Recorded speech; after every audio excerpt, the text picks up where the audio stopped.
Hello friends, मैं श्वेता सिन्हा आप सभी लोगों को उदित एकेडमी के यूट्यूब चैनल पर स्वागत करती हूं। तो जैसा कि आप सभी लोग थंबनेल पर देख रहे होंगे कि मैं बायोलॉजी टॉप 500 एमसीक्यू सीरीज हम लोग की चल रही है। तो पार्ट 6 तक मैं करवा चुकी थी। आज के वीडियो लेक्चर में मैं पार्ट 7 को करवाऊंगी। तो इसमें भी मैं क्वेश्चन को हिंदी और इंग्लिश दोनों में अरेंज की हूँ विथ एक्सप्लेनेशन।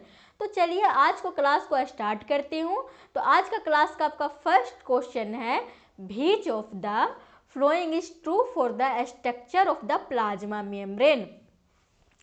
बताइए कि प्लाज्मा झिल्ली की संरचना के बारे में निम्नलिखित में से कौन सा सही है। तो सबसे फर्स्ट ऑप्शन बोल रहा है कि it is made up of a single layer of lipids, यह लिपिड की एकल परत से बनी होती है।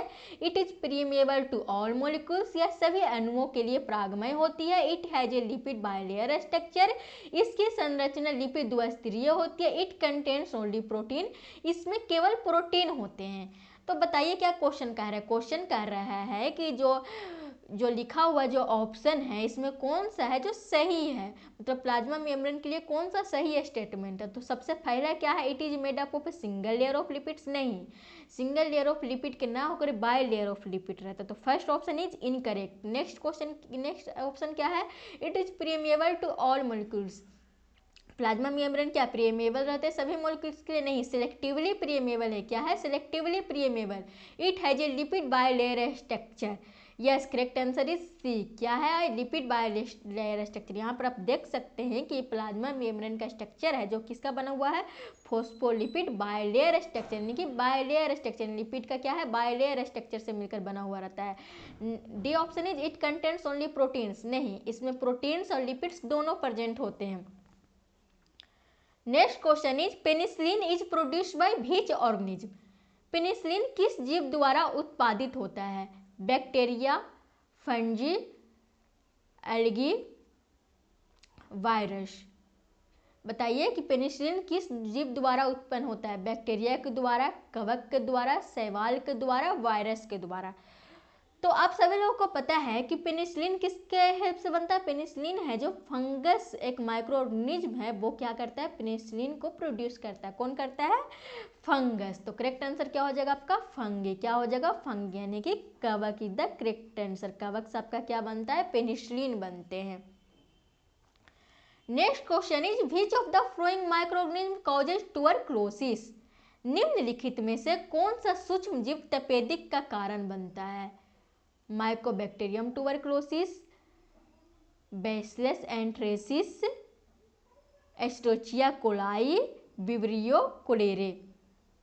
बताइए कि जो इसमें जो है जो माइक्रो ऑर्गेनिज्म है जो किसके द्वारा ट्यूबरक्लोसिस होता है। तो ट्यूबरक्लोसिस पहले होता है क्या है? ट्यूबरक्लोसिस एक पहली बात को इन्फेक्टेड डिजीज है जो क्या होता है, एक पर्सन से दूसरे पर्सन की ओर फैलती है। तो इसमें क्या होता है कि जब भी कोई इन्फेक्टेड पर्सन होता है जब वो खांसता है या छींकता है तो उसके द्वारा क्या होता है, दूसरे पर्सन को वो इन्फेक्ट कर सकती है। तो वो कौन सा इसमें ट्यूबरक्लोसिस कौन सा माइक्रो ऑर्गेनिज्म के द्वारा होता है? माइकोबैक्टीरियम ट्यूबरक्लोसिस नाम की एक क्या माइक्रो ऑर्गेनिज्म है उसके द्वारा होती है। तो इसका करेक्ट आंसर क्या हो जाएगा? क्या क्वेश्चन कह रहा था? क्वेश्चन कह रहा था कि which of the following micro organism causes tuberculosis. तो करेक्ट आंसर क्या हो जाएगा? Mycobacterium tuberculosis. क्या हो जाएगा? Mycobacterium tuberculosis.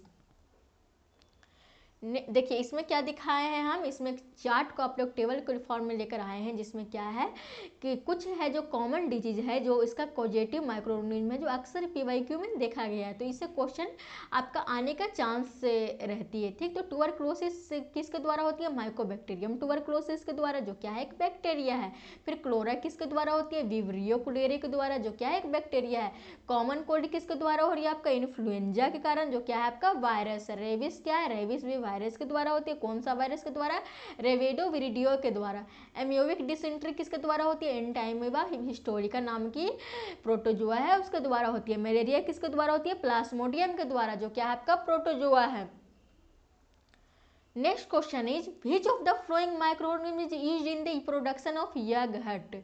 निम्नलिखित में से कौन सा सूक्ष्म जीव दही के उत्पादन में उपयोग किया जाता है? बैक्टीरिया, फंगी, कवक, वायरस, एल्गी, शैवाल। बताइए कि आप जो दही खा रहे हैं वो कौन सा सूक्ष्म जीव के द्वारा बना हुआ है। जो आप योगर्ट जो यानी कि दही जो खाते हैं वो कौन सा माइक्रोऑर्गेनिज्म के द्वारा प्रोड्यूस किया गया है, तो वो क्या है आपका बैक्टीरिया। और कौन सा बैक्टीरिया से होता है, लैक्टोबैसिलस नाम की बैक्टीरिया के द्वारा क्या बनता है आपका दही बनती है। Next question is which of the following disease is caused by a virus. निम्नलिखित में से कौन सी बीमारी एक वायरस के कारण होती है। ट्यूबरक्लोसिस, तपेदिक, मलेरिया, एड्स, टाइफाइड। बताइए कि इसमें कौन सा डिजीज है जो वायरस के द्वारा हो रही है। तो आप सभी लोगों को पता है कि एड्स किसके द्वारा होती है, वायरस के द्वारा होती है। किसके द्वारा होती है, वायरस के द्वारा होती है। तो यहाँ पर देखिए कुछ है, मैं आप लोग के लिए क्या लेकर आई हूँ, माइक्रोऑर्गेनिज्म लेकर आई हूँ जिसके द्वारा कौन कौन सा डिजीज हो रही थी। इसमें देखिए क्वेश्चन कहाँ से पूछ, एड्स से पूछ लेंगे कि एड्स किससे द्वारा हो रहा है, तो वायरस से हो रहा है। इन्फ्लुएंजा किससे हो रहा है, वायरस से हो रहा है। मिसल्स किससे हो रहा है, वायरस से हो रहा है। स्मॉल पैक्स किससे हो रहा है, वायरस से हो रहा है। फिर बैक्टीरिया किससे होता है, ट्यूबरक्लोसिस से होता है। क्लोरा किससे होता है, बैक्टीरिया से होता है। सिफिलिस भी बैक्टीरिया के द्वारा होता है। फिर यहाँ से क्वेश्चन पूछेंगे आपको मिलने कि मलेरिया कौन सा माइक्रोऑर्गेनिज्म के द्वारा हो रहा है, तो कौन सा हो रहा है, प्रोटोजोआ के द्वारा हो रहा है। और वो कौन सा रहता है, प्लाज्मोडियम के द्वारा होता है। मलेरिया किसके द्वारा होता है, प्रोटोजोअम के द्वारा। फिर रिंगवर्म किसके द्वारा हो रहा है, फंगी के द्वारा हो रहा है। Next question is which of the following is a chronic disease of the respiratory system. निम्नलिखित में से कौन सा श्वसन तंत्र की एक दीर्घकालिक बीमारी है। अस्थमा, मलेरिया, ट्यूबरक्लोसिस, तपेदिक, हेपेटाइटिस। बताइए हेपेटाइटिस बोलेंगे, ठीक। तो बताइए कि ऐसा कौन सा रिस्पिरेटरी डिजीज है जो क्रोनिक डिजीज है, जो बताइए कि इसमें कौन सा रिस्पिरेटरी डिजीज आपका क्रोनिक डिजीज है। क्रोनिक डिजीज कहने का मतलब है कि ऐसा डिजीज जो 6 महीने से ज़्यादा होती है, यानी कि दीर्घकालिक बीमारी है। तो वो कौन है, वो आपका है अस्थमा। क्या है आपका, asthma. Next question is which of the following is not a green house gas. निम्नलिखित में से कौन सा ग्रीन हाउस गैस नहीं है। कार्बन डाइऑक्साइड, मीथेन, ऑक्सीजन या नाइट्रस ऑक्साइड। तो सबसे पहले कि ग्रीन हाउस गैस कौन कौन है, तो देखिए ग्रीन हाउस गैस है जो कार्बन डाइऑक्साइड है जो 82% है, मीथेन है 10% है, नाइट्रस ऑक्साइड 5% है, फ्लोरेटेड गैस 3% है। तो बताइए कि इसमें कौन है जो ग्रीन हाउस गैस नहीं है, तो क्या है आपका C is the correct answer, क्योंकि ऑक्सीजन आपका क्या है, ग्रीन हाउस गैस नहीं है। Next question is the fertilised egg in humans develop into an embryo. मानवों में निषेचित अंडाणु कहाँ भ्रूण में विकसित होता है। ओविडक्ट, अंडवाहिनी, यूट्रस, गर्भाशय, ओवरी, अंडाशय, वेजाइना, योनि।